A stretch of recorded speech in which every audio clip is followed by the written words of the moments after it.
Welcome back to Rising Pakistan. This session is going to be in English. The other day, I was visiting a friend, and in his office, on his table, I saw a book, and the book said similarities between Indonesia and Pakistan, and I was intrigued. I said, "What? Indonesia, Pakistan, different? Yes, religion, predominant religion, Islam, similar. But other than that, what are the other similarities that we have with Indonesia?" So I took this book with me and went home and read it and had a glance to it. And then I thought maybe we could invite the ambassador of Indonesia to Pakistan, His Excellency Adam Tugio, Adam Warman Tugio, and he is with me in the studios today, and we are going to talk about actual similarities and what can we learn as a future touristic destination for the whole world, Pakistan, from a country like Indonesia. Excellency, good morning. Assalamu alaikum. Good morning. Assalamu alaikum. Thanks for having me.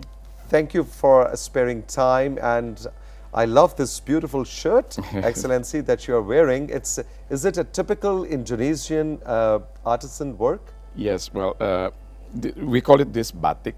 It is, one of the heritage of Indonesians traditions and cultures, first introduced in 10 centuries. But nowadays, we use batik almost on every occasions, on daily life and also on special occasions like ceremonies, wedding ceremonies. On Eid.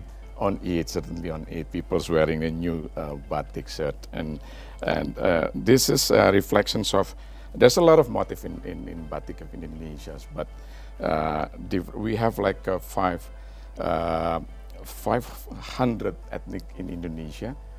They speak different language, but we have one lingua franca of Bahasa Indonesia who glue the Indonesian people to become one. In Pakistan, we have about more than 70 languages. In Indonesia, you have more than 400. Yes, we have more than 400, languages which are spoken by people who reside in Indonesia. Excellency Adam Tugio मुझे बता रहे हैं कि Indonesia में 400 से ज़्यादा ज़बानें बोली जाती हैं, 400 से ज़्यादा ज़बानें बोली जाती हैं. And obviously the unique factor about Indonesia geographically in the world is that it is based on thousands and thousands of islands. Yeah. Tell me about that. How do you guys commute, on ships and boats, and how does it happen? Well, there's very interesting questions. Yeah, Indonesia being the largest archipelagic countries, we have 17,000 of islands. 17,000 islands. Wow. And we are blessed with this natural resource, the beauty natural, because the characteristic of Indonesia being archipelagic and also located in equatorial lines. Yeah. It's provide us abundant natural resources. Yeah. Our forests, for instance, provide and the weather as well. The weather also, and many people not aware that in Indonesia, because of these geographical locations, we are the spawning ground of yellowfin tunas actually in the southern part of Indonesia, southern part of Java Island. Okay. So when the yellowfin tunas, they wants to breed, they swims to Indonesian part, and then once they breed, then they goes until Alaska, until Samudra Atlantic or the Atlantic Oceans, Pacific Oceans. But the spawning ground of yellowfin tunas actually located in the southern part of Java. Java Islands. Java Island. All right. And so, which part of Indonesia are you from? Well, I come from Central Java, small village close to Yogyakarta, but I spent all my childhood in Jakarta. Which is a metropolitans like Islamabad or like Lahore in terms of the dynamic city. I know. So, Excellency, coming back to this book, Similarities Between Pakistan and Indonesia, I would like to, with your permission, I would like to show some pictures in it. For instance, we have kofta and you have bakso. Yeah. Correct? So देखिए जी, ये similarities हैं जो Indonesia और पाकिस्तान के दरमियान है, खानों में, हिस्ट्री में, पर्सनालिटीज़ में। तो ये जनाब कोफ्ता हो गया, और इसके बाद आ गया कटलेट्स एंड परकेडेल। हाँ जी, ये जो हमारे कटलेट, जिसको हम उर्दू में कटलस कहते हैं, कटलस बनाए बाजी शाजिया ने कि नहीं? The cutlets and perkedel, and we have shami kebab and so is this very similar? Well, yes, I think this book actually, what we are trying to capture is the process of acculturations process, whereby we show to the Pakistani people how the Indo-Pakistan subcontinents also have an influence in the Indonesian cultures. So you can see from the cuisine, for instance, you make some reference on the cuisines, but one of the favorite cuisines in Pakistan, for instance, pakora. We also have bakwan, which is very delicious, like a pakora. So now we are talking about the cuisines, but there's a lot of aspect whereby the acculturations process also are happening in Indonesia, the influence of continents of Indo-Pakistan. And I think another areas whereby we share a lot of similarities, because as you rightly pointed out, that being the two biggest Muslim populations countries, then there is a lot of shared values which actually reserve a good reservoir of goodwill between the two countries. Excellency, what is the general perception of Pakistan as a country? Because our brand image internationally has not been really good during the terrorism times when there were terrorist attacks and bomb blasts in Pakistan. So internationally, Pakistan has been linked with the word terrorism in the past. What is the general perception of a country named Pakistan for an ordinary Indonesian? Well, we see the Pakistan is very, friendly, and I happened to experience myself when I landed here in Pakistan. I see people in Pakistan, they are very approachable, it's very open, and I think Pakistan is also very dynamic, very dynamic. There's, I see more talented people in Pakistan nowadays, and if you look at the statistic, for instance, for those who mastering the techno-savvy of young generations, exactly, absolutely, wanted to come from Pakistan. True. So I think the Indonesians people have a good perception about the Pakistan, about the Pakistanese peoples, and I was kept asked by my friend, is that true that we don't need to go to Europe if we want to taste, the snow activities? Yeah, I told them, you just come to Pakistan, go to the northern part of Pakistan, you will see a lot of beautiful places. Absolutely. So this is something that, nowadays people more realize in Indonesia, but I believe not only in Indonesia, but in various parts of the world, yes. That Pakistan has a lot of potentials in terms of the tourists. Excellency Adam Tugio is with me. He's the Ambassador of Republic of Indonesia to Islamabad, to Pakistan. We take a short break in Rising Pakistan, and we resume the conversation with him. And I would like to ask Excellency about the tourism of Indonesia, and what can we as Pakistanis learn from the touristic and tourism experience of a country like Indonesia. Stay with me. This is Rising Pakistan.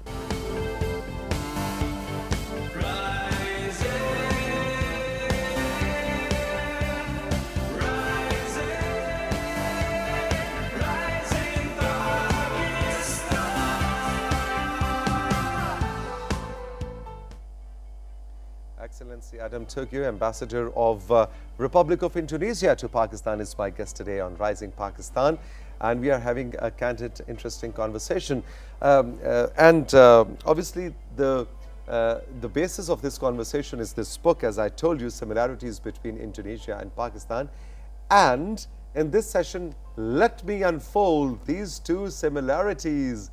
Look at this, the sugarcane juice, which is called raw in or ganne ka ras in Pakistan, And Indonesia, you call it?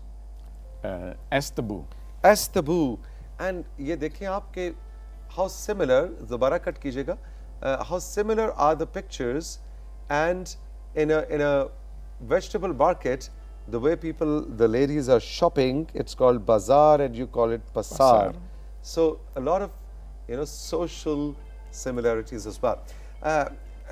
Excellency, now let's talk about a bit about tourism. Pakistan is now, the government of Pakistan and Pakistan is now heading back towards our tourism potential. What tips would you like to give to a country like Pakistan, keeping your Indonesian experience of immense tourism in mind? Well, I think Pakistan is blessed also with the beautiful nature. There's a lot of places to go, and in addition to that, also the traditions. I think one way we in Indonesia, we try also to preserve traditions like batik that I'm wearing now, and introduce it into more daily life. And we celebrate the festivals also as not only part of the traditions, part of the way how we preserve the traditions, but also to give more additional values, because nowadays with the tourist activities, we can introduce the tradition as part of the cultural event.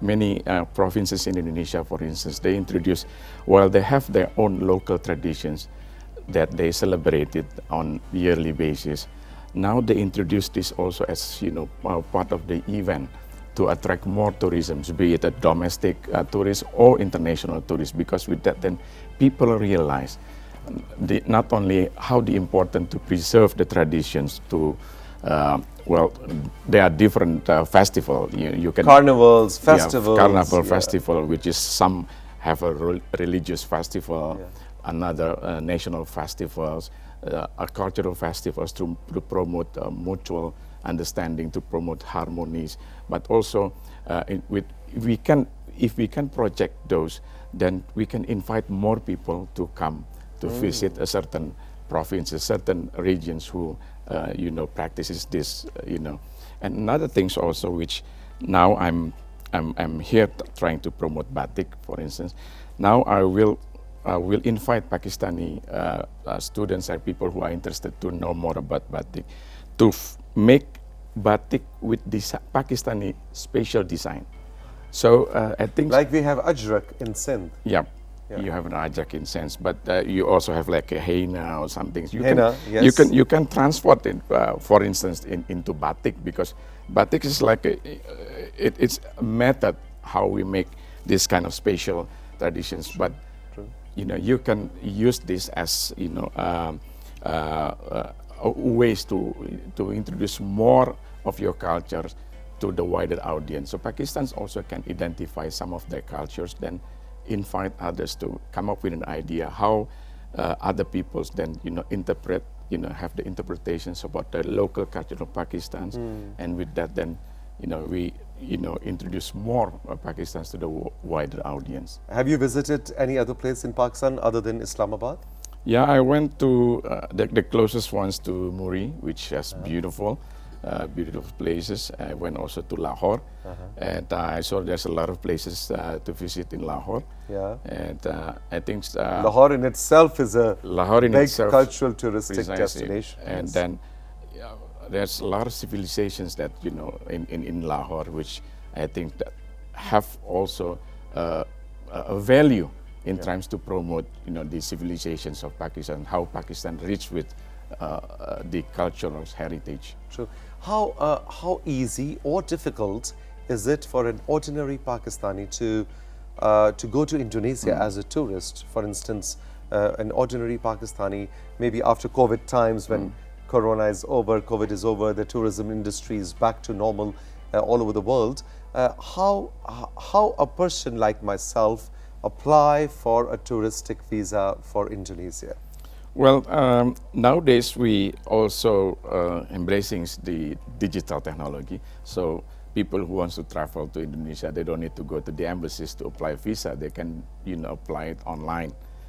We appoint a tour agency here in Pakistan, some located in Islamabad, some located in other cities. So go to those, tour operators. You know the formulaire, the forms that you can fill it virtually because they use a digital platform. So it's a digital electronic form that you fill in. Yeah. Okay. So it's easy. Just fill in the form, digital, and then wait a few days to get a visa. And due to the COVID, Do you guys encourage Pakistani tourists in Indonesia? yeah, and in fact, we are pleased to learn that the trajectory is positive. More and more people to visit Indonesia. Okay. Last year, before the COVID, there was 15,000 of Pakistani who traveled to Indonesia. And not only that, because we also invite Pakistan students to study in Indonesia. Ah, right. To have a real taste of living in Indonesia. Interesting. And Is it expensive? well, I think in terms of living in Indonesia is quite similar Similar to Pakistan? to Pakistan. No, I meant education, like studying in an Indonesian university. Is this expensive for the tuition fee? And No, in terms of the tuition, I think it's quite similar. Quite similar too. With Pakistan's. Now, a good news that we just announced more than 22 students from Pakistan got scholarships. The numbers look small, but in terms of percentage, it's quite big because close to 10% of the candidates from all over the world who are accepted to receive this scholarship are come from Pakistan. So I think this is a good, and it's really good that the youth of Pakistan is interacting with the youth of Indonesia, and they're making friendships, they're making connections, the synergies are being developed, and I think that's really healthy. Excellency, Adam Tugio, thank you very much for your time. Thank you so very much for coming to Rising Pakistan, and I'm happy that my audience got to know about the similarities between the two cultures and history and the way we live. Well, thank you very much once again for the invitations, and I invite all the Pakistanis to come to visit Indonesia and taste the real similarities between the two countries. Absolutely. Thank you very much. We now go for a break, ladies and gentlemen, and break से जब हम वापस आएंगे तो जैसा कि मैं programme के आगाज़ में आपको बता रहा था कि मेरे बड़े प्यारे दोस्त फ़ख्र आलम आज आ रहे हैं राइजिंग पाकिस्तान में, और उसकी एक वजह यह भी है कि कल से PTV होम पे फ़ख्र का एक नया रियलिटी शो शुरू हो रहा है। पता नहीं 60 सेकंड्स के 60 मिनट्स के 60 वीक्स के 60 मंथ्स के 60 ईयर्स की कुछ रियलिटी शो की कहानी है जो मैं खुद से अनफोल्ड नहीं करना चाह रहा, बिकॉज आई वांट कि फ़ख्र आपको बताएं कि ये शो क्या है, इसमें आपके लिए वो क्या लेके आया करेंगे, हफ्ते में 2 बार ही हुआ करेंगे। सारी डिटेल्स हम इस ब्रेक के बाद आपको बताएंगे। रही मेरे साथ, ये है राइजिंग पाकिस्तान।